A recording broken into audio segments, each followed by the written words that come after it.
"You're just a burden on our shoulders," my daughter Alice exclaimed on my birthday when I asked for help. That night, I was kicked out of the house where I had lived for years, supporting them with everything I had.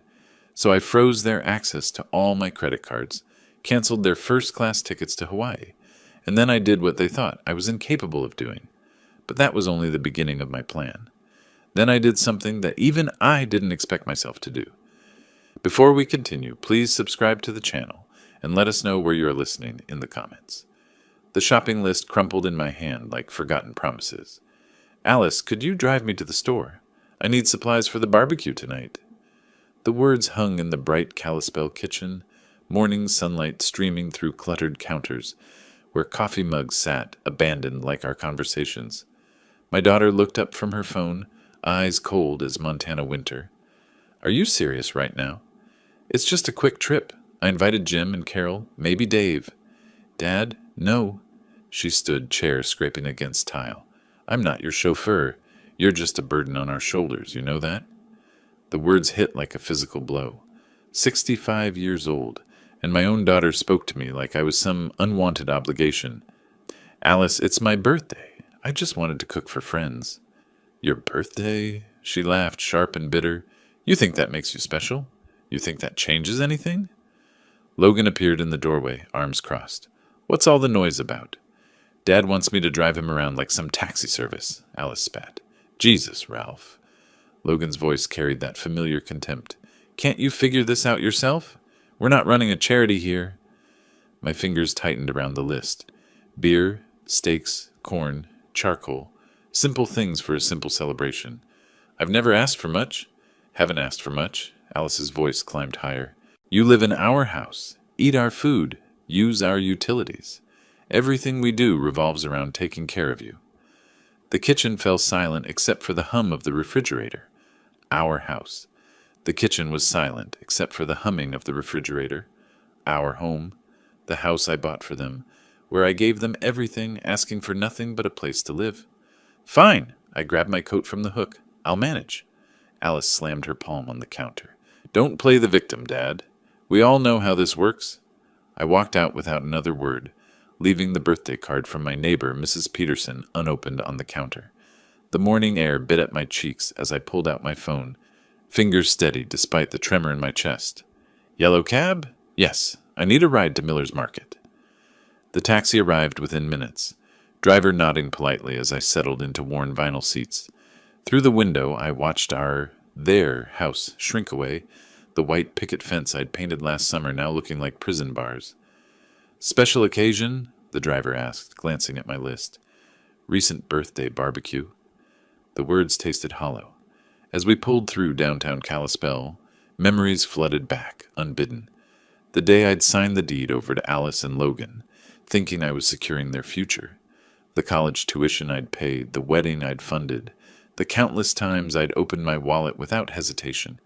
Every sacrifice had been willing, given with love. Miller's Market buzzed with Saturday morning shoppers. I selected each item carefully. Thick ribeye steaks, fresh corn still in husks, premium charcoal. The cashier, a young man with kind eyes, helped me bag everything. Having folks over? A few old friends. I paid cash, bills I'd withdrawn earlier this week. The taxi ride home passed in contemplative silence. The driver helped me carry bags to the front door, refusing my offer of a larger tip with a wave and a smile. Small kindnesses from strangers felt precious now. Inside, the house was eerily quiet. Alice and Logan had disappeared, probably to their room to complain about the inconvenience of my existence. I unpacked methodically, arranging steaks in the refrigerator, corn in a bowl, charcoal by the back door. The dining room table awaited decoration. I pulled out my good plates, the ones Maria and I had received as wedding gifts 40 years ago. Each piece placed with ceremony, as if setting a proper table could somehow restore dignity to this day. Through the window I could see the backyard grill standing ready. The metal surface gleamed in the afternoon sun, waiting for purpose. As I smoothed the tablecloth with careful hands, something hardened in my chest, a resolve I hadn't felt in years. The doorbell would ring soon. Jim and Carol would arrive with their easy laughter and genuine warmth. For a few hours, I'd remember what it felt like to be valued, to be welcome in my own space. I stood at the window, watching afternoon shadows lengthen across the yard, my fist clenched at my side. The grill waited. My friends would come, and after that, things would change. The doorbell's echo pulled me from my thoughts. I wiped my hands on a dish towel and opened the door to find Jim and Carol standing there with warm smiles and a bottle of wine. "Happy birthday, you old goat!" Jim clapped my shoulder while Carol kissed my cheek, her perfume a gentle reminder of better times. "Thought we'd never get here," Carol laughed. Traffic was murder coming through town. Dave arrived moments later, carrying a six-pack and wearing his signature flannel shirt. "Ready to burn some meat, Ralph?" We moved to the backyard, where Montana's big sky stretched endlessly above us. The grill fired up with a satisfying whoosh, flames dancing blue and orange. I arranged the steaks while Jim cracked open beers, the familiar ritual feeling sacred somehow. "Remember when we used to do this every weekend?" Dave settled into a lawn chair, legs stretched out. "Back when we thought we'd live forever." "Speak for yourself," Carol teased. "I'm still planning on it." Their laughter filled the air like music. This was what I'd wanted. Simple friendship, easy conversation, the comfort of being understood. The steaks sizzled, filling the yard with rich, smoky scent. "Alice and Logan joining us?" Jim asked, glancing toward the house. "I'll ask." I wiped my hands and stepped inside, finding them both in the living room, absorbed in their phones. "Hey, you two. My friends are here. Want to come out and—" Alice looked up, her expression sour. "No thanks. I'm not interested in an old folks gathering." Logan didn't even lift his eyes from his screen. "Yeah, we'll pass on the geriatric convention." Heat rose in my cheeks. "They're good people. They'd like to meet you." "I'm sure they would." Alice's voice dripped sarcasm. "But I have better things to do than pretend to care about your sad little birthday party." I returned to the backyard, forcing a smile. My friends had heard everything through the open door. I could see it in their carefully neutral expressions, the way they suddenly became very interested in their beer bottles. "Everything all right?" Carol asked gently. "Fine. They're just busy." I flipped the steaks, grease spattering against the grill grate. The memory hit me then, sharp and bitter. 3 years ago, Logan had come to me with his business plan, some vague startup idea about app development. I'd written him a check for $15,000 without hesitation, believing in his dreams even when the details seemed fuzzy. The business had failed within 6 months. The money vanished like smoke. "These steaks look perfect," Dave said, clearly trying to lighten the mood. I served them on my good plates, the same ones I'd arranged with such care earlier. We ate in companionable silence, the food tasting like ash in my mouth despite their compliments. "Well," Jim said eventually, checking his watch, "we should probably head out soon. Carol's got her book club tomorrow." "Of course." I stood, beginning to clear plates. "Let me walk you to the gate." They gathered their things with the practiced efficiency of people accustomed to awkward exits. At the front door, Carol squeezed my hand. "Thank you for a lovely evening, Ralph. The steaks were wonderful." "Happy birthday, friend." Jim's handshake lingered. "Take care of yourself." I walked them to the gate, watching their taillights disappear into the Montana dusk. The evening air carried the scent of cooling charcoal and fading hopes. Birds settled into trees with final chirps, the day officially ending. Back inside, I found Alice and Logan waiting in the living room, arms crossed like judges preparing to deliver a verdict.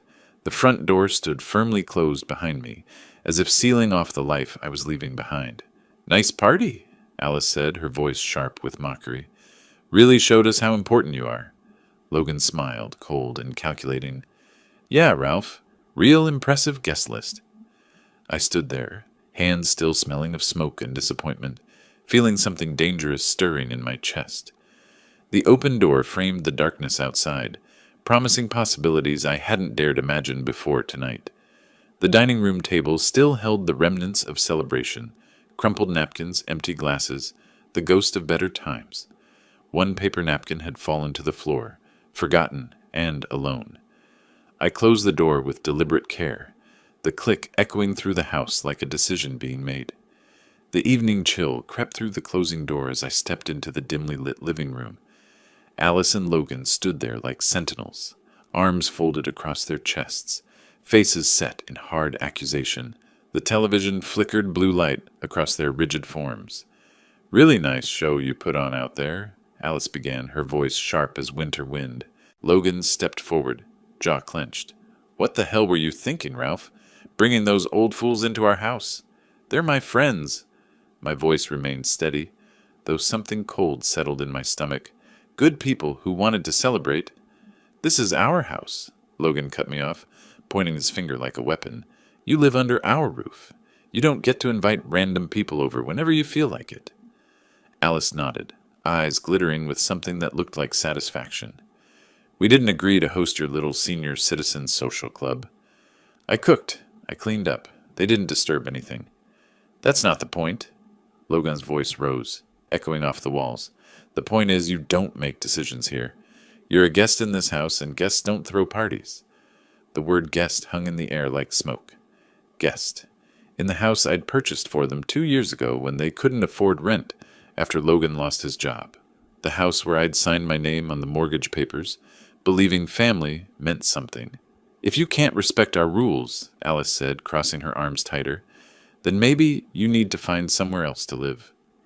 The silence stretched between us, broken only by the distant hum of the refrigerator and the soft murmur of late-night television. I looked at them both, my daughter and her husband, and saw strangers wearing familiar faces. "Fine." Alice blinked, clearly expecting more argument. "What?" "I said fine." I turned toward the staircase, hand gripping the banister. "I'll pack." Logan scoffed behind me. "Don't be dramatic, Ralph. We're just trying to set some boundaries here." I climbed the stairs without responding, each step deliberate and measured. My room, the guest room apparently, waited at the end of the hallway. I pulled my old suitcase from the closet, the leather handle worn smooth by decades of business trips and family vacations.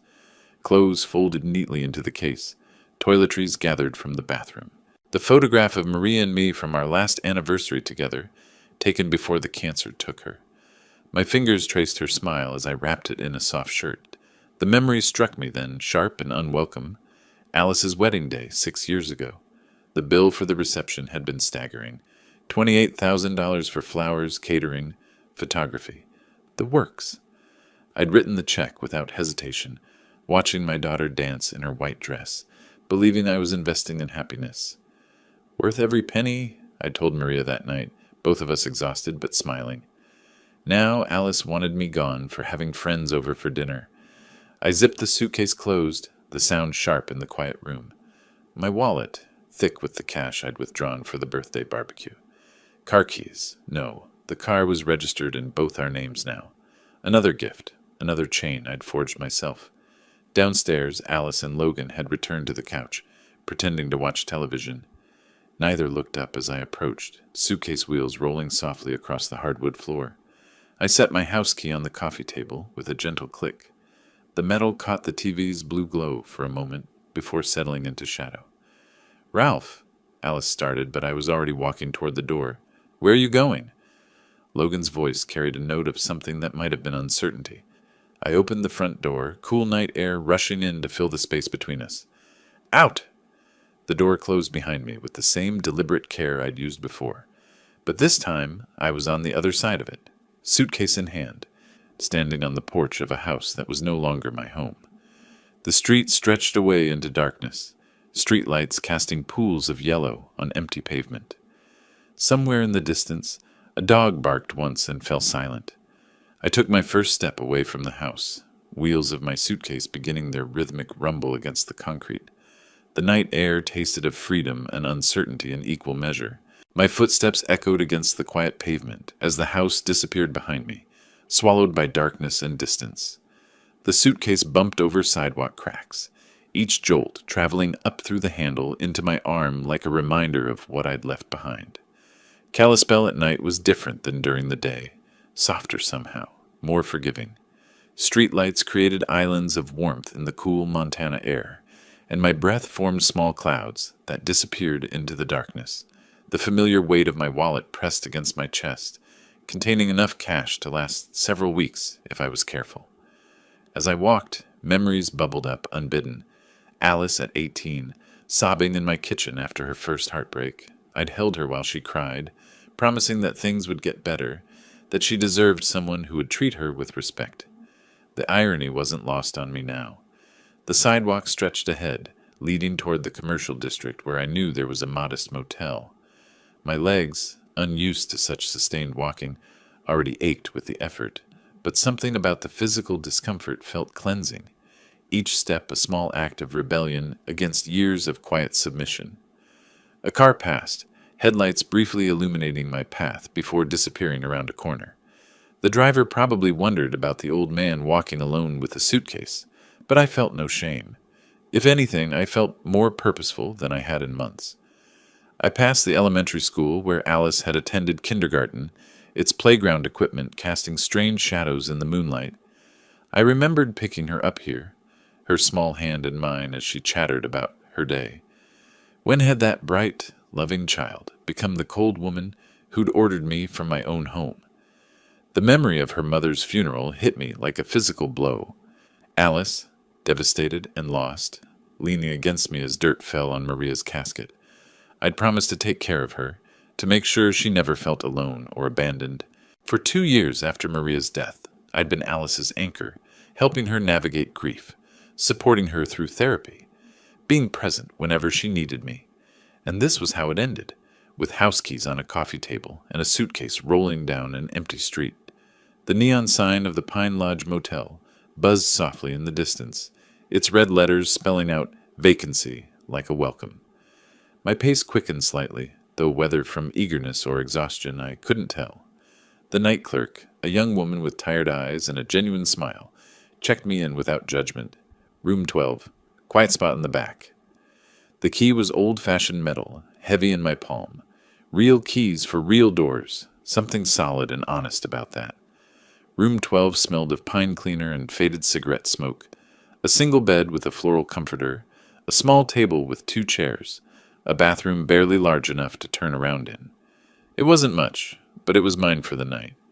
I unpacked methodically, hanging shirts in the narrow closet, arranging toiletries on the bathroom counter. The photograph of Maria went on the nightstand, her smile keeping me company in the strange room. When everything was organized, I lay on the bed, fully clothed, hands folded behind my head, staring at the ceiling. Water stains formed abstract patterns above me, and somewhere in the walls, pipes gurgled quietly. Under the vast Montana sky, dotted with stars like forgotten hopes, I pieced together the years of quiet giving, now fueling this quiet fire within. Alice's college tuition, $43,000.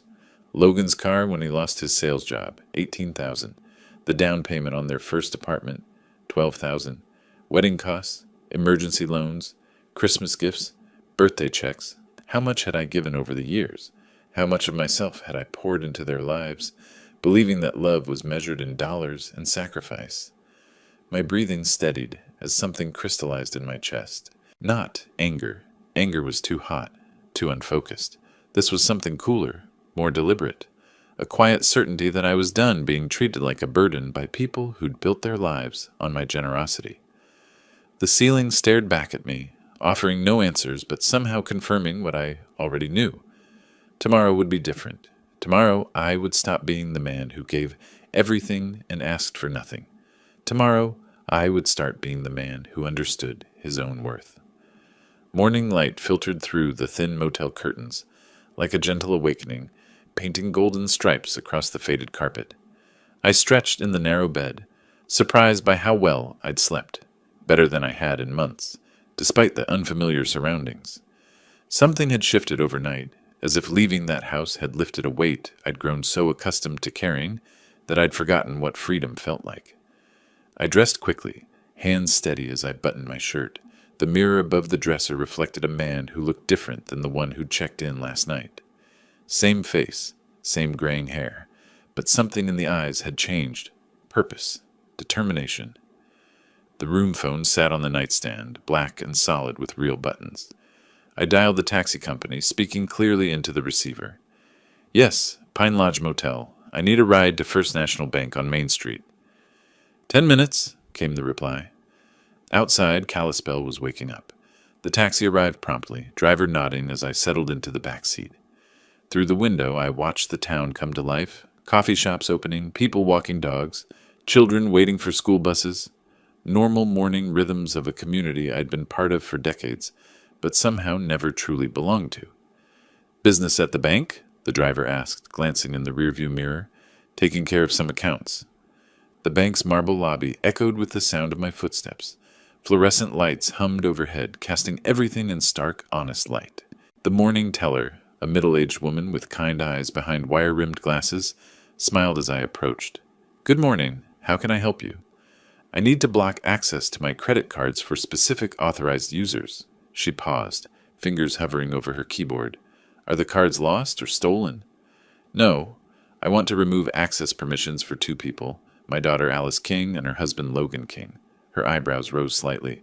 "Sir, that's quite unusual. Are you certain about this? Family financial disputes can be complicated." "I'm certain." My voice carried no hesitation. "They no longer have my permission to use my accounts." The teller nodded slowly, professional discretion taking over. "I'll need to see identification and verify your account details." Papers shuffled across the counter. Forms to sign, authorizations to revoke, signatures to witness. Each pen stroke felt like another chain breaking. As buildings blurred past during my cab ride here, a sense of liberation had washed over me, sharper than the sunlight piercing the glass, marking the end of endless concessions. The memory surfaced as I signed the final document. Just 2 months ago, Alice had called in tears about wanting to renovate their kitchen. The estimate was $12,000. I'd transferred the money that same day, no questions asked, believing that investing in their home was investing in our family's future. Their kitchen, their home, their future. Not ours. Never ours. "The changes will take effect immediately," the teller explained, sliding the paperwork into a folder. "All cards linked to your accounts will require your direct authorization for any future use." "Perfect." I walked back outside, the morning air crisp and full of possibility. Another taxi waited at the curb. I'd called ahead, planning each step with newfound clarity. The driver held the door open, and I settled into the familiar vinyl seat. "Back to Pine Lodge?" "Yes." As the bank receded in the rear window, I felt something I hadn't experienced in years, the satisfaction of making a decision purely for myself. No consultation, no guilt, no second guessing. Just clean, decisive action. The taxi pulled away from the curb, merging into the midday traffic. In my pocket, my phone began to vibrate. Once, twice, 3 times. I didn't need to look to know who was calling. The phone buzzed against my leg like an angry wasp as the taxi navigated through downtown traffic. I pulled it from my pocket, Alice's name flashing on the screen with each insistent ring. The driver glanced in the mirror but said nothing. Focusing on the road ahead, I swiped to answer. "What the hell did you do?" Alice's voice exploded through the speaker before I could say hello. "My card was just declined, at Nordstrom. Do you have any idea how embarrassing that was?" "Hello to you too, Alice. Don't you dare take that tone with me. I was buying heels for a work presentation, and the cashier had to cut up my card right there in front of everyone." The taxi hit a pothole, jostling me against the worn seat. Through the window, Kalispell's main street rolled past, the same shops where Alice had dragged me countless times, credit card in hand, purchasing things she claimed were necessities. "How does it feel?" I asked, voice steady as mountain stone. "How does what feel? Being humiliated by my own father? Being a burden? Being an embarrassment?" I let the words sink in. "Yesterday you told me I was just a burden on your shoulders. Today you're calling because you can't buy shoes with my money." Silence stretched across the connection. The taxi driver pretended not to listen, but I caught his eyes in the mirror. He'd heard enough family drama in his back seat to recognize the sound of relationships fracturing. "This is different," Alice's voice returned, higher now, edged with something that might have been panic. "You can't just cut us off. We have expenses, obligations." "So did I, for 20 years. The memory flashed. Alice at 25, calling from a boutique in Seattle where she'd found the perfect dress for some charity gala. $300 for a single evening. I'd given her my card number over the phone without hesitation, believing that her happiness was worth any price. "Dad, you're being ridiculous. This isn't how family works. You're right. I watched a mother pushing a stroller past a bus stop, her toddler pointing excitedly at a passing dog. Simple joy, uncomplicated by manipulation or guilt. Family doesn't work by calling each other burdens. Family doesn't work by kicking people out of their homes for having friends over. We didn't kick you out. You chose to leave. After you told me to find somewhere else to live. Her voice cracked slightly. That's not... We were just frustrated. You can't. I can? The words felt foreign in my mouth. When was the last time I'd said them to her? I can make my own decisions about my own money. Seems like a burden you'll have to carry now. I ended the call with a soft touch, the phone falling silent in my palm. The taxi continued its steady progress through town, passing the library where I'd taken Alice for story time 30 years ago, the park where she'd learned to ride a bicycle with my hand on her back for balance. As her voice faded into static, the road stretched ahead like a path to newfound boundaries, each bump echoing the finality of my words. "Everything all right back there?" the driver asked, getting better by the minute. The Pine Lodge Motel sign came into view, its neon letters bright against the Montana sky. But as we approached, I noticed a figure standing near the entrance, tall, broad-shouldered, arms crossed in a posture I recognized all too well. The taxi slowed, and my phone remained mercifully quiet in my hand. Someone was waiting for me. The taxi slowed to a stop in the gravel parking lot, afternoon shadows stretching long across the asphalt. Through the windshield, I could see him clearly now, Logan pacing back and forth under the flickering Pine Lodge sign like a caged animal. His shoulders were tense, hands clenched at his sides, and even from a distance I could see the anger radiating from every line of his body.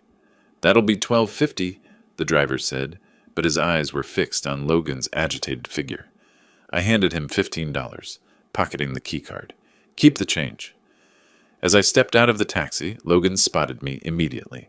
He strode across the lot with quick, aggressive steps, his face flushed red with fury.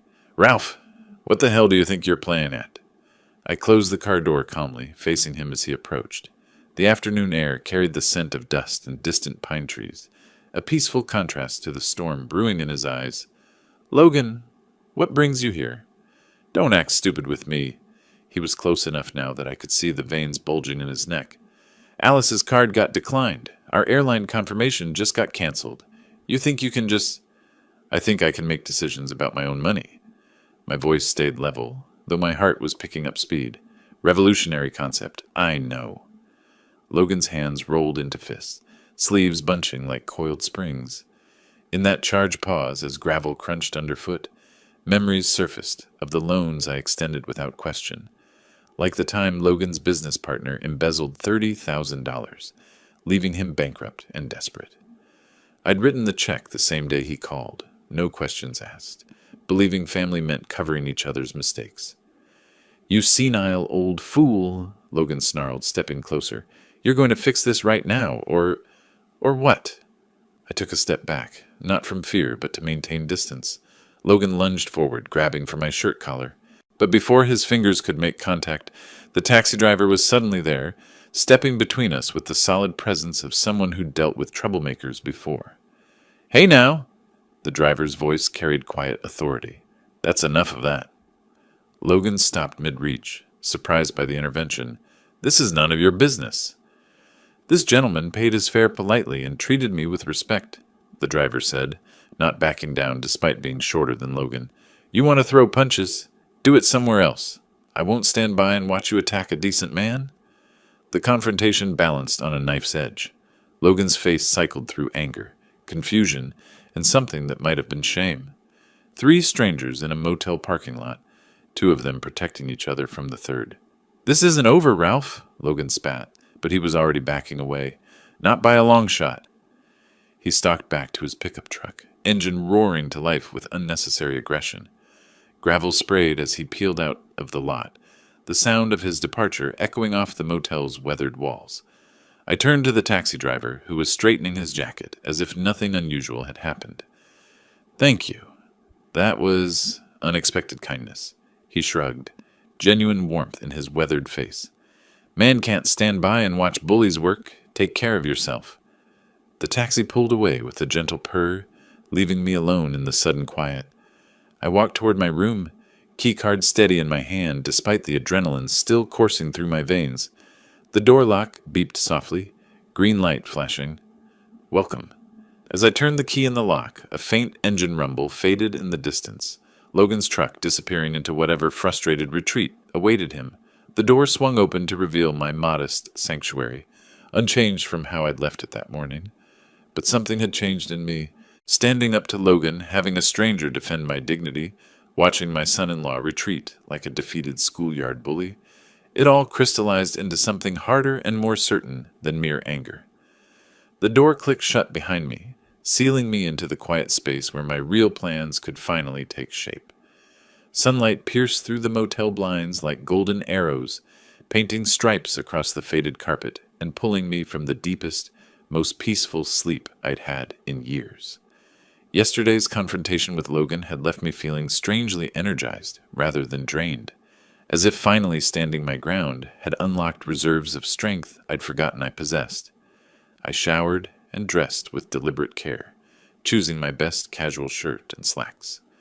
Today called for a certain dignity, a presentation of self that reflected the seriousness of my intentions.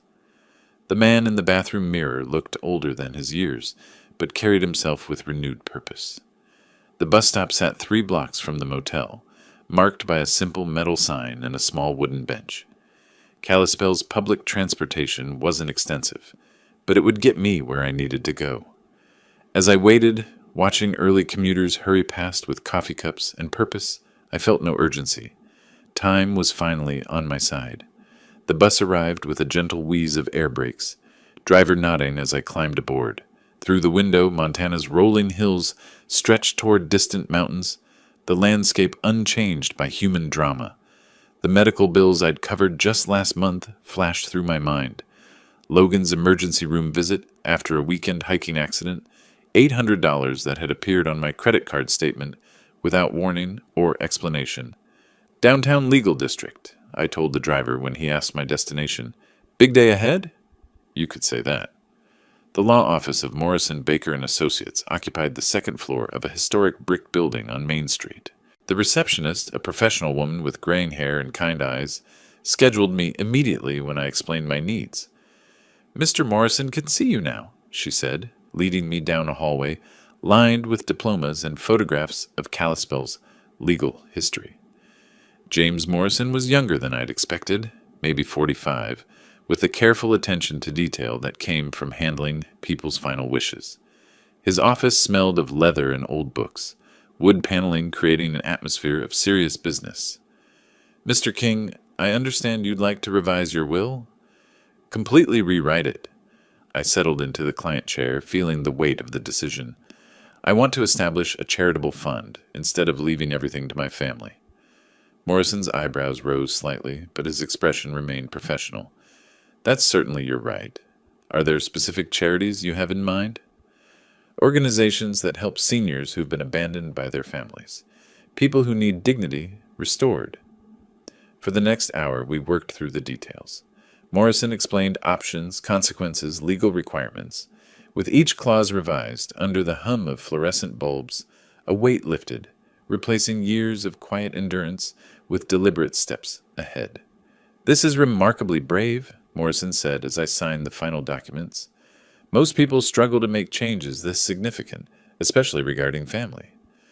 Most people haven't been called a burden by their own daughter. The pen scratched across official paper like carving new paths. Each signature felt like another door closing on my old life and opening onto something cleaner, more honest. The changes take effect immediately, Morrison explained, sliding copies into a manila envelope. Your assets will be held in trust, distributed according to your specifications upon your death. Your family will receive notification if they're named in any previous versions. Perfect. I shook his hand, appreciating the firm grip and direct eye contact. Lawyers, I'd learned, dealt with family drama as much as legal codes. Morrison had seen enough bitter inheritance disputes to recognize genuine resolve. Walking down the courthouse steps, I felt lighter than I had in decades. The afternoon sun painted everything in sharp relief. Storefronts, passing cars, people going about their ordinary days, unaware that somewhere among them, An old man had just reclaimed his life. My phone chimed softly in my pocket, a sound I'd grown to associate with fresh complications. I pulled it out, squinting at the screen in the bright Montana sunlight. The notification showed a calendar reminder, something I'd apparently set and forgotten. It was a reminder to call my sister in Oregon, a trip I'd postponed for years to prioritize Alice's endless needs. Now it felt like a promise to myself, a step toward reconnecting with family who actually valued me. My thumb hovered over the screen as the implications began to dawn on me. There was still more to do. The bustling Kalispell sidewalk welcomed me back into the rhythm of ordinary life as I stepped out of Morrison's law office. The signed papers rested securely in my jacket pocket, their weight both symbolic and literal. The future I'd spent decades building for Alice and Logan had just been redirected to strangers who would appreciate the gift. A city bus wheezed to a stop at the corner, passengers filing on with the patient efficiency of people accustomed to small-town transportation schedules. I climbed aboard, dropping exact change into the fare box and finding a seat near the window, where Montana's vast landscape stretched beyond the glass. As the bus pulled away from the legal district, my eye caught a travel advertisement plastered on a storefront window. Pristine beaches, swaying palms, the promise of tropical paradise. The image triggered a memory so sharp it felt like a physical blow. 3 weeks ago I'd booked that Hawaii vacation. First-class flights for all three of us. Ocean view suite at the Grand Wailea. Rental car upgrade. A celebration of what I'd naively believed was family unity. $28,000 charged to my platinum card without a second thought, imagining Alice and Logan's faces when I surprised them with the printed confirmations. A family trip, I told myself, to heal old wounds and make new memories. The irony tasted bitter now. Back in my motel room, I pulled out my phone and opened the airline app. The reservation appeared immediately. King party of 3, departing July 15th, returning July 22nd. Premium seats with extra legroom, priority boarding, complimentary champagne service. I tapped the cancellation button. "Are you sure you want to cancel this reservation?" The screen prompted. "Cancellation fees may apply." My thumb hovered for exactly 1 second before confirming. The hotel booking came next. 7 nights in paradise, now reduced to a confirmation email, marked "Cancelled" in red letters. As confirmations piled up on the screen, amid the quiet hum of the air conditioner, a quiet satisfaction bloomed, rooting deeper than the regrets I'd carried for years. Each canceled reservation felt like another shackle falling away, another decision made purely for my own peace of mind. The phone's contact list scrolled past dozens of names before I found the one I wanted. Jim Harrison, my oldest friend, and one of the few people who'd witnessed last night's humiliation firsthand. His number dialed immediately. "Ralph, how are you holding up after yesterday?" "Better than expected, actually. Jim, would you be free for coffee this afternoon? There's something I need to tell you." "Of course. The usual place?" "Murphy's Cafe on 3rd Street. 2 hours good for you?" "Perfect. I'll see you there." I ended the call and pocketed the phone, glancing at the bedside clock. 45 minutes until our meeting. Enough time to process the morning's decisions, to prepare for the conversation that would mark yet another step away from the man I'd been and toward the person I was becoming. The cancellation emails had stopped pinging, leaving the room in blessed silence. Outside, Kalispell continued its unhurried pace, unaware that somewhere in room 12 of the Pine Lodge Motel, a man was systematically dismantling every bridge he'd built to ungrateful children. I straightened my collar and checked my reflection in the bathroom mirror. The face looking back still belonged to Ralph King, but the eyes held something new, a clarity that came from finally understanding the difference between love and enabling, between family loyalty and self-respect. The clock showed 1:30. Time to go meet the only person from yesterday's gathering who'd actually seemed happy to see me. The brass handle of Murphy's Cafe felt solid and welcoming as I pushed open the door, afternoon sunlight giving way to the warm amber glow of Edison bulbs and exposed brick walls. The aroma of fresh ground coffee beans and baking pastries wrapped around me like an old friend's embrace, a stark contrast to the sterile efficiency of the law office and the lonely quiet of my motel room. Jim was already there, rising from a corner table with the same genuine smile that had made him such good company at yesterday's disaster of a birthday party. His handshake was firm, his eyes carrying the kind of concern that came from decades of friendship. "Ralph, my friend, you look—" He paused, studying my face. Different. Stronger somehow. Funny how a good night's sleep and some hard decisions can change a man's perspective. We moved to the counter where a barista with paint-stained fingers and kind eyes took our orders. Black coffee for Jim, a cappuccino for me, an indulgence I rarely allowed myself when Alice was always watching my spending like a hawk monitoring prey. Settled at our table with steaming mugs between us, Jim leaned forward with the patient attention of someone who'd witnessed enough life's upheavals to know when a friend needed to talk. "So tell me what happened after we left last night."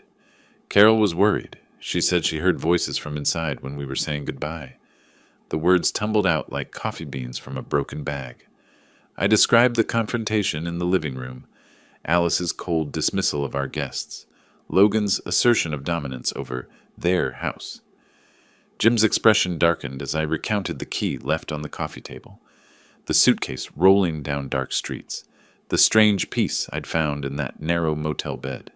"They actually threw you out?" Jim's voice carried disbelief. "On your birthday? After calling me a burden, yes." "Jesus, Ralph. I knew they seemed distant lately, but that's—" He shook his head. "That's unconscionable." I continued with the morning's events. The blocked credit cards, Alice's furious phone call, Logan's attempted intimidation in the parking lot. As steam curled from the cup, his words echoed my inner shift, transforming the sting of loss into a badge of reclaimed strength amid the afternoon light. And then this morning, I rewrote my will. Everything goes to charity now. Jim's coffee cup stopped halfway to his lips. "Everything?" "A foundation for seniors who've been abandoned by their families. People who understand what it means to have their love weaponized against them." The silence stretched between us, broken only by the gentle clatter of dishes and the low murmur of other conversations.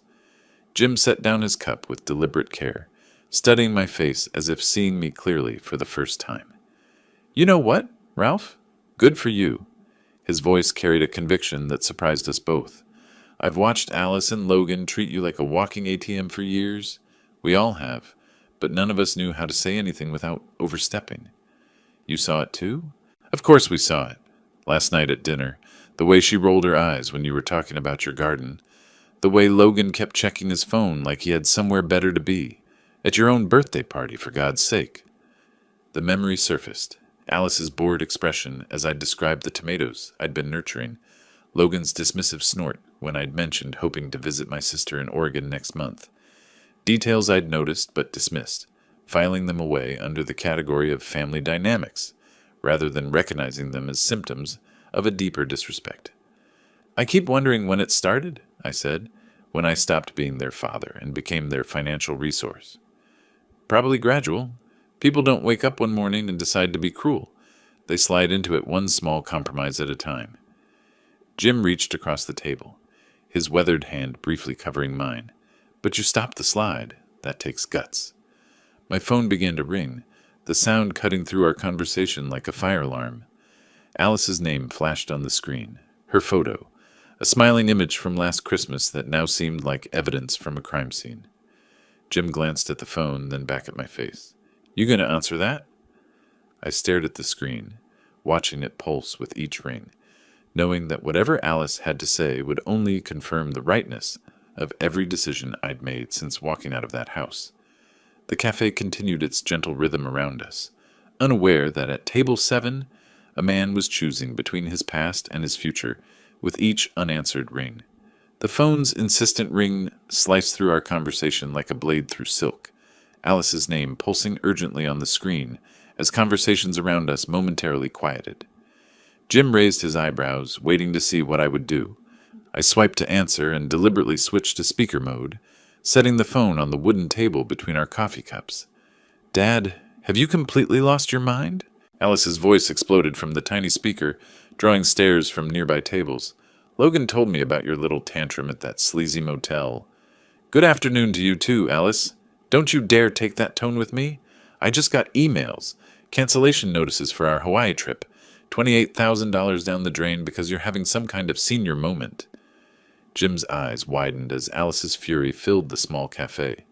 Other patrons had stopped pretending not to listen, their conversations dying as this family drama played out in real time. The trip was canceled because the person paying for it decided he didn't want to vacation with people who call him a burden. "This is insane. You can't just— Logan thinks we should have you committed," declared mentally incompetent. "You're clearly not thinking straight." As her voice echoed off the walls, drawing stares from nearby tables, a wave of validation surged through me, sharper than the steam rising from forgotten mugs. The memory flashed, last year's family cruise to Alaska, another surprise I'd funded while Alice spent the entire week complaining about the food, the weather, the excursions I'd carefully planned. "Actually, Alice, I'm thinking more clearly than I have in years. You're destroying our family. How are we supposed to explain this to people? How are we supposed to pay for—" "You're supposed to pay for things the same way every other adult does, with your own money, from your own job, using your own resources." The silence from the speaker lasted exactly 3 seconds before Alice's voice returned, higher and more desperate. "You can't do this. We have obligations. Logan's business is not my problem. Your shopping habits are not my problem. Your inability to live within your means is not my problem." Each word came out calm and measured, carrying the weight of years of suppressed frustration. "I'm done being your personal bank account." "Dad, please. You're scaring me. This isn't like you." "You're right. The old me would have apologized by now, would have transferred money to fix whatever crisis you've manufactured, would have begged forgiveness for having the audacity to expect basic respect from my own daughter." Jim reached across the table, squeezing my free hand in encouragement. "But that man is gone, Alice. The man who raised you, who sacrificed everything for your happiness, who believed family meant something. You killed him the night you threw him out of his own house. What you're talking to now is what's left, and what's left has decided he's done. You're my father. You can't just abandon— Watch me." I ended the call with a gentle tap, Alice's protests cutting off mid-sentence. The cafe fell into complete silence for a heartbeat before something unexpected happened. Someone started clapping. It began with the elderly woman at the corner table, her weathered hands coming together in slow, deliberate applause. Then the businessmen near the window joined in, the young mother with the stroller, the college student with his laptop. Within seconds, the entire cafe was applauding, not mockingly, but with genuine support, as if they'd all witnessed something rare and necessary. Some customers nodded knowingly. Others smiled with the recognition that comes from their own experiences with ungrateful family members. "Well done," Jim said quietly, his own hands joining the applause. "Beautifully done." The clapping faded gradually, leaving behind a warm buzz of conversation and the soft clink of cups returning to saucers. I picked up my cappuccino, surprised to find my hands completely steady, despite the adrenaline still coursing through my veins. Outside, a siren wailed in the distance, growing fainter as it moved away from downtown. The sound blended with the gentle murmur of strangers who had somehow become witnesses to my liberation, their voices creating a symphony of ordinary life continuing around moments of extraordinary change. I took a sip of my cooling coffee and smiled. The echo of applause followed me as I rose from the table, shaking Jim's hand with the gratitude that comes from knowing someone truly sees you. "Thank you for listening, for everything. Anytime, friend, and Ralph, I'm proud of you." The next month unfolded like pages turning in a book I'd never dared to read. Within a week, I'd contacted Sarah Mitchell, Kalispell's most respected realtor, a woman whose confidence and no-nonsense approach reminded me of the person I was becoming. "I want something that's completely mine," I told her as we drove through tree-lined neighborhoods, something with space to breathe. The house she showed me on Hillside Drive was perfect. A modest ranch with wide windows overlooking the Swan Mountains, a kitchen built for one person who actually enjoyed cooking, and a front porch that caught both sunrise and sunset. The previous owners had maintained it lovingly, leaving behind the scent of fresh paint and possibility. "It has good bones," Sarah said as I signed the purchase agreement, "like its new owner." Moving day came with the kind of crisp Montana morning that made everything seem possible. My possessions from the motel room fit into a single carload: clothes, toiletries, Maria's photograph, and the manila envelope containing my new will. Everything else, I was learning, had been unnecessary weight. With each mile under the vast sky, where pines whispered secrets of renewal, the chains of obligation dissolved, leaving space for breaths I'd long forgotten. I drove to Flathead Lake, hiked the trails I'd always promised myself I'd explore, discovered that solitude felt like freedom rather than loneliness. My phone buzzed occasionally with messages from Alice and Logan, apologies that felt calculated, pleas about mortgage payments and business expenses, accusations of cruelty wrapped in the language of family obligation. I read them once and deleted them immediately, feeling nothing but relief that their emergencies were no longer mine to solve. The voicemail from Logan was particularly pathetic. "Ralph, come on. We all said things we didn't mean. Alice misses you. I miss you. Can't we work this out like family?" Family. The word had lost its power to guilt me into submission. Instead, I spent my days exploring my new freedom. The grocery store where I bought exactly what I wanted to eat. The hardware store where I selected tools for projects that pleased only me. The bookstore where I purchased novels I'd always meant to read. Finally having the mental space to enjoy stories that weren't dominated by other people's crises. 3 weeks into June, I stood on my new front porch, watching the sun set behind the mountains, a travel brochure fluttering in my hand. Scotland, Ireland, places I'd dreamed of visiting but never prioritized, because Alice always had more immediate needs for my resources. The brochure pages turned like new chapters, each destination representing choices I could make purely for joy rather than obligation. The evening breeze carried the scent of wildflowers and possibility, rustling through the pines with a sound like quiet applause. Behind me, my house waited with lights in the windows and dinner on the stove, a life-sized, exactly to fit one man who'd finally learned the difference between being alone and being lonely. Tomorrow I might call a travel agent. Next week I might take that photography class I'd seen advertised at the community center. The future stretched ahead, unencumbered by guilt or the exhausting mathematics of keeping ungrateful people happy. For the first time in decades, my time belonged entirely to me. As darkness settled over the mountains and stars began to emerge in the vast Montana sky, I folded the travel brochure and tucked it into my shirt pocket, next to my heart.